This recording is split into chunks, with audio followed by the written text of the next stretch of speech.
Well, is nomadic or van life really cheaper for people over 50? Well, I'll share my thoughts on that in this video. A way of introduction, if we're just meeting, my name is Robert. I'm a lifelong traveler, and for the past 10 years or so, I've been a digital nomad. I've traveled all over the country, all over the continental US, and I've worked remotely all over the country from all four corners and just about everywhere in between. So coming very soon, we're going to do a whole video talking about how much a nomadic or van life costs, with a specific emphasis on doing it as a digital nomad. In this video, we're just going to talk about the question of whether it's really cheaper, because if you've been seeing YouTube videos or various blog posts or anything online, you've probably come across the idea that it's super cheap to live as a nomad or to do van life. We're also very soon coming, we're going to have a whole series of videos on our box truck build, because we just picked up a new, to us, box truck, big GMC Savannah, 16-foot box. We're looking forward to that, but it's ever since we brought it back to Wyoming, the weather has been horrific. Snow and sleet and ice and rain and mud and everything else, so we've been slowed down on that. And one more quick point, we just recently changed the name on this YouTube channel. So it went from being my name, Robert Witham, to Frontier Van Life, to better reflect what the content's about on this channel. So without further ado, 9 reasons why it may not be cheaper, why van life and or nomadic life may not be cheaper for people over 50. All right, first up, rent. Now, when I mention rent, you're used to paying rent in an apartment or a house, or maybe a mortgage on a house or whatever, and you can get rid of that potentially as a nomad or as a van lifer. And so I use the term a lot, pay to stay, to describe the option, and that is when you're paying to stay somewhere, whether that's an RV park or campgrounds or harvest hosts even, or any of these things where you have to pay to stay somewhere. And there are very good reasons to do that, but it's not always necessary. And a lot of times when you see people talking about how cheap van life is or nomadic life is, they're not doing pay to stay. I know people who haven't paid to stay anywhere for years, and I also know people who pay to stay all the time, and there's others who are kind of in the middle. I'm kind of in the middle. I like to save the money as often as possible, but we do pay to stay places at times when it makes sense. But the more you have to pay to stay, the more the cost goes up, and that's a big variable in whether it's actually cheaper. Because a lot of people find that if they're paying to stay in RV parks, especially doing short-term stays, the costs are even higher. You can end up spending just as much money on the road as you would living in your house or in an apartment back home. Another thing to consider that falls under rent, I guess, is kind of the services end of it. Where are you going to get rid of your trash? And people tell you, oh, you can just throw it away at the gas station or at a Walmart or whatever. I've been to communities where there are no public trash cans.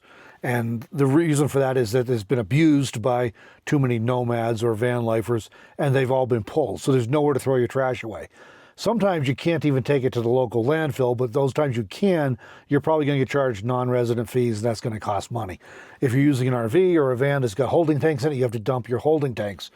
In our town where we're at right now in Wyoming, we have one, depending on the time of year, 1 or 2 free dumps, which is fantastic, RV dumps, which is fantastic. We use them regularly.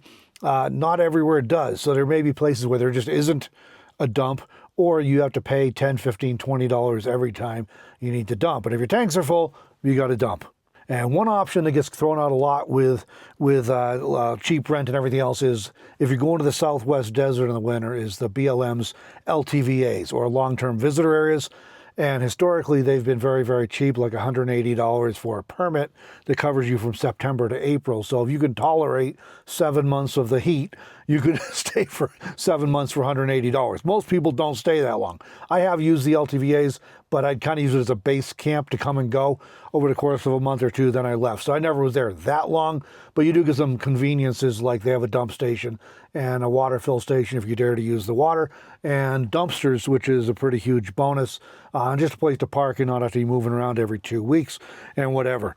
Those prices are reportedly going up, so just be aware of that if you're thinking of that as cheap rent too. All right, number 2 is food. We might describe this as experience versus sustenance. And that's why I often think of going out to eat is for a lot of people, and for me it is. Usually, it could be convenience, but a lot of times it's just for the experience.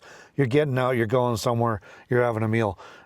We really need food for sustenance, and while there's nothing wrong with experiences, for sure, if you're doing a lot of dining out, it's going to cost a lot of money. So if dining out versus eating in, the more you eat in, the more you can save money on your food budget.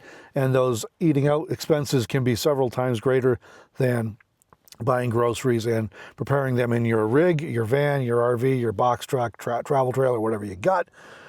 And these days, groceries aren't even cheap. So, of course, dining out is more expensive as well. Number 3 is gas.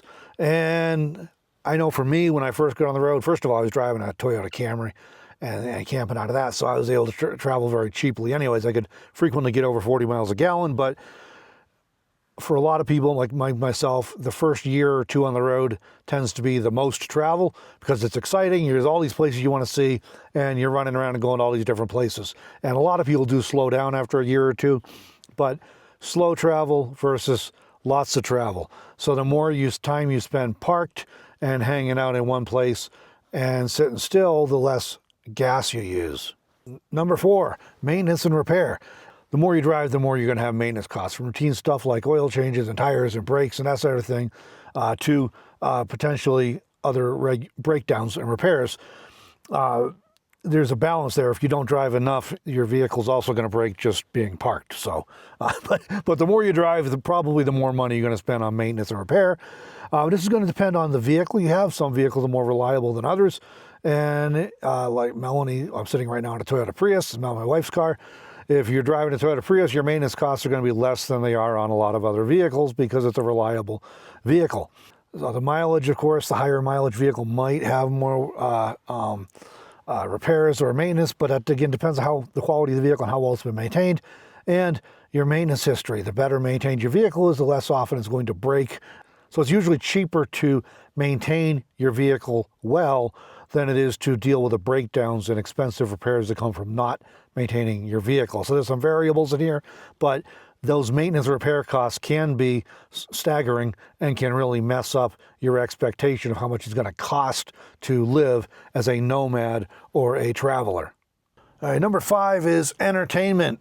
And the bottom line here is that the more you go out and do things that cost money, the more expensive it becomes, and that can really add up over the month or over the year. So inexpensive hobbies or free hobbies that you can do at home, cheap entertainment, cheap hobbies are going to really make a difference in this category. There's lots of great things you can do that don't cost a lot of money, but it can be tempting if you're new to traveling to see all these great and fun things you can do that all cost money. And when you add that on top of rent costs and on top of gas costs and on top of vehicle maintenance costs, and maybe you end up eating out while you're out doing some of these entertainment things, those costs really add up fast. And I've heard too many people who talk about being surprised. They moved into an RV or whatever, they started traveling, and they're spending money on all these things, and they get 6 months or a year in, and they're like, hey, we're spending just as much money or maybe even more money than we spent at home in a fixed location. So these are just things to be aware of. There's nothing wrong with doing any of these things, but they all do cost money, and there's cheaper ways to do it and to keep your costs under control. And if you end up doing these things, it's very likely that your costs may be more than you expect. Number 6, healthcare. This is one most of us don't like to have to think about, but where does your insurance cover? If you have an insurance plan, if you have medical insurance, if you have an insurance plan that only covers you in certain regions, which is pretty common these days, you may not have coverage for anything but emergency care outside of your local coverage area. And that can get really expensive. And if your insurance does cover you for an emergency out of your area while you're traveling, they may not cover follow-up care, or it may be at a worse rate. So there's much higher deductible or co-insurance or copay or all these buzzwords they like to use to keep things confusing these days for people trying to figure out how their insurance works, right? So can be a huge cost. And another thing to think about is the assistance available from hospitals. Most hospitals, if not all, have assistance programs to help people out who don't have insurance or who have inadequate insurance get with surprise medical bills. In some cases, when it comes to emergency medical care, like in the ER, this assistance may only cover local residents of that community, or it may cover people who are visiting there in the emergency room. In many cases, it will not apply to follow-up care or ongoing care for people who are not part of that community. So that can really leave you pinched if all of a sudden you need health care and your insurance isn't covering stuff good, or you don't have insurance, and you may not have that social safety net available to you. And of course, this kind of applies to other categories too, like energy assistance and food assistance and other things that they're often targeted to people who actually live in a specific community. Number 7 concerns the vehicles, upgrades, and replacement. So you may end up having to replace a vehicle unexpectedly. It could be due to theft or fire or crash or other damage, or it could be mechanically totaled, where we kind of talked about maintenance repair costs, but sometimes you get hit with a bill and it's like, this thing is not worth fixing, but now you have to replace the vehicle anyway. Or you're traveling along and like we're just doing this year, we're like, hey, we kind of need more space than we have in a cargo van with a 6x9 space, even with a big high top we put on it. And we find out that our travel trailer is just is not worth fixing anymore. It's to a point where it really cannot be fixed anymore. So we needed more room. So we bought this box truck that I'm sitting in right now. We're super excited about doing a build on this and sharing that with you guys. That'll be coming very soon, but as soon as the weather cooperates. But unexpected vehicle upgrades or replacements can really mess up how much you think it's going to cost to be a nomad or to be a traveler. Number 8 concerns income. And this is a little bit maybe indirect to surprise costs, but it's the other side of the same coin, and that is it's possible to make money on the road for sure. I've done videos about that in the past. We have more coming up we're going to be doing, but it's oftentimes harder to find jobs as a nomad because you're not part of the local community. It can be harder to find good gig or remote work jobs as a nomad, to be a digital nomad, because there's a lot of competition for those jobs, and a lot of times they don't pay as well as on-site jobs. So it may be harder to make money, which is the other side of the coin of how much things cost, is how much supplemental income can you actually earn. And it's possible to do it, but it can be surprisingly difficult sometimes. And if you're doing things like campground hosting or other seasonal jobs, a lot of times they just don't pay as well as similar jobs that are permanent gigs. And a lot of times you're not going to have benefits or other things either. Number 9, unplanned trips. These come up, and this could be because of a medical emergency where you have to drive back to your home base area where you can have health care taken care of. It could be a family emergency where you just need to drop everything and go. Or it could be for a work situation. I've had this happen to me too. I've also had it happen with family emergencies, but this could happen with work where you have an opportunity to get a job or to do work for a while, but you have to travel to do it. So there's a lot of things that can come up where you end up with an unexpected trip. Another related thing here under unplanned trips is you'll be able to talk about chasing 70 degrees, which unfortunately is a myth.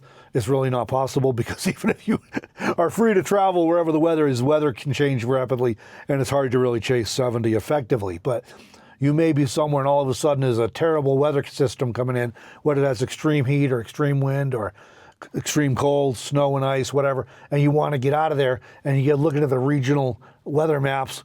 And Windy, by the way, windy.com, great app for that, for getting those extended forecasts.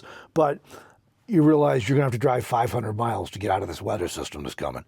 And then, maybe you need to be where you're at in a few weeks. So you're going to have to travel 500 miles to get out of it, 500 miles back to be there when you need to be there again in a few weeks. So lots of reasons that unexpected trips can come up, and maybe they don't even happen every year, but they do happen, and it can have a definite effect on your costs as a nomad or traveler.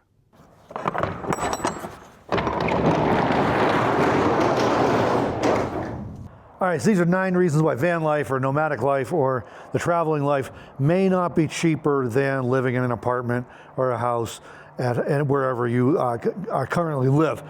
The important takeaway, though, is that it may be cheaper, it can be cheaper, depending on how you do it.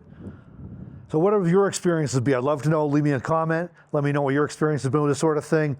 And if you found this video interesting or helpful, here's a link to a playlist we have with videos about income on the road.